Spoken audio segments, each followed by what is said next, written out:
غیبت کی کوئی چھوٹی سزا تھوڑی ہے کہ غیبت کر دی بس چھوٹی سی سزا مل گئی اور بات ختم ہو جائے گی. نہیں، بات نہیں ختم ہوتی. اگر حدیث میں الفاظ آئے کہ الغیبت اشد من الزنا، غیبت جو ہے یہ زنا سے بھی بدتر گناہ ہے، تو آپ اس سے اندازہ لگائیں کتنی اس کی شدید قسم کی سزا آپ کو اللہ دے گا. اللہ تعالیٰ ہم سب کی غیبت سے حفاظت فرمائے.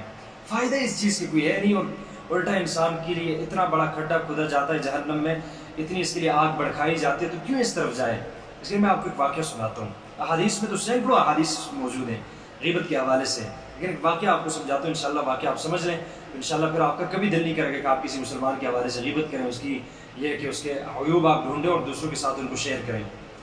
وہ یوں کہ زمانے کے مشہور بزرگ ہیں، ان کے حوالے سے آتا ہے کہ ایک مرتبہ مسجد گئے اور مسجد میں دو شخص لگے ہوئے ہیں کسی تیسرے کے بارے میں غیبت کر رہے ہیں، اس کے عیوب بیان کرے، فلاں شخص ایسا ہے، فلاں شخص ایسا ہے. ہوتا ہے آج کل تو ماحول بنا ہوا ہے، مسجدوں میں بھی، دینی حلقوں میں بھی غیبتیں شروع ہوتی ہیں، اور اللہ معاف کرے گھروں میں بھی غیبتیں شروع، اور باہر گلی رستوں میں بھی غیبتیں شروع. غیبت سے کوئی مجلس خالی ہی نہیں ہے آج کل. تو بزرگ جیسی مسجد جاتے ہیں، دو شخص لگے ہوئے تیسرے مسلمان کے بارے میں غیبت کر رہے ہیں. اب اللہ والے جو ہوتے ہیں ان کو یہاں پہ کراہت محسوس ہوتی ہے، انہیں سکون نہیں ملتا گناہ والی جگہ پہ، معصیت والی جگہ پہ، جہاں پہ گناہ خود تو کرتے نہیں ہیں لیکن جب دوسرے بھی گناہ کرتے ہیں تو انہیں یہاں پہ ایک تکلیف سی ہوتی ہے. تو تھوڑی دیر مسجد میں بیٹھے، اٹھ کے باہر چلے گئے. کچھ دیر باہر رہے، اب باہر بھی گزارا نہیں ہے، اندر بھی گزارا نہیں ہو سکتا، واپس آئے. شاید انہوں نے غیبت بس کر دی ہوگی، واپس آ کے پھر سے ان کی درمیان جو ہے ان کے بیٹھ گئے. اب انہوں نے غیبت بس کرنی تھی نہیں. اللہ والے جو بندے تھے، جو بزرگ تھے، وہ تھوڑی دیر بیٹھے، سکون نہیں ملا. چونکہ گناہ کے وقت دل میں اللہ والوں کی تڑپ سی پیدا ہوتی ہے اور کراہت گناہ سے انہیں ایک قسم کی نفرت ہوتی ہے. پھر سے اٹھ کے باہر چلے گئے. بار بار آتے ہیں، پھر چلے جاتے ہیں. وہ غیبت بس نہیں کر رہے تھے. اچھا، یوں 3-4 مرتبہ وہ آ کے مجلس میں بیٹھے، ان کی آواز صرف سنی کہ یہ غیبت کر رہے ہیں، کراہت محسوس کرتے، باہر نکل جاتے ہیں. اب یہ معاملہ 3-4 مرتبہ ہوا.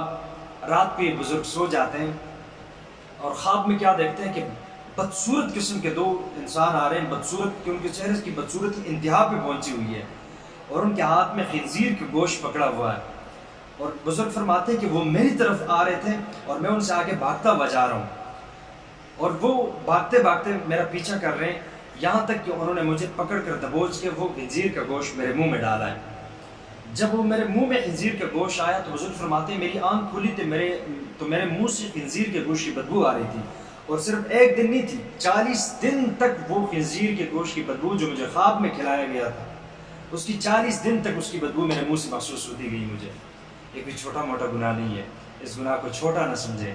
اگر زنا سے بدتر گناہ فرمایا نبی علیہ السلام نے تو اس کی سزا بڑی بدتر ہے، اس کی سزا بڑی بدترین قسم کی ملے گی. گزارش میری آپ سب سے یہی ہے، غیبت کے گناہ سے اپنے آپ کو بچائیں. جس چیز کا فائدہ ہی نہیں ہے، کیوں مسلمان کے ہم بےزتی پہ اتریں، کیوں مسلمان کی ہم غیبت کریں، کیوں اس کے عیوب ہم تلاش کریں. فرماتے ہیں نا، بڑے ایک شاعر نے بڑا عجیب جملہ انہوں نے کہا، اپنے من میں ڈوب جا، پا جا سراغ زندگی. اپنا باطن جو اس کی صفائی کی کوشش کریں، آپ اپنی غلطیوں کی ازالے کی کوشش کریں، اپنی غلطیوں کی صفائی کی کوشش کریں. اپنی غلطیاں اپنے سامنے لائیں، دوسروں کی غلطیاں ہم ایک دوسرے کے سامنے کیوں لائیں.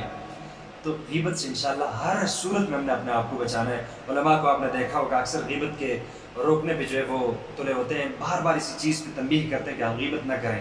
اس چیز کے بارے میں علم ہوتا ہے کہ غیبت انتہائی بڑا گناہ ہے، اس کی سزا انتہائی سخت ہے. سو میرے بھائیو بزرگوں، غیبت سے انشاءاللہ ہم نے اپنے آپ کو بچانا بھی ہے، دوسروں کو بھی بچانا ہے. اب غیبت سے بچنے کا طریقہ کیا ہے؟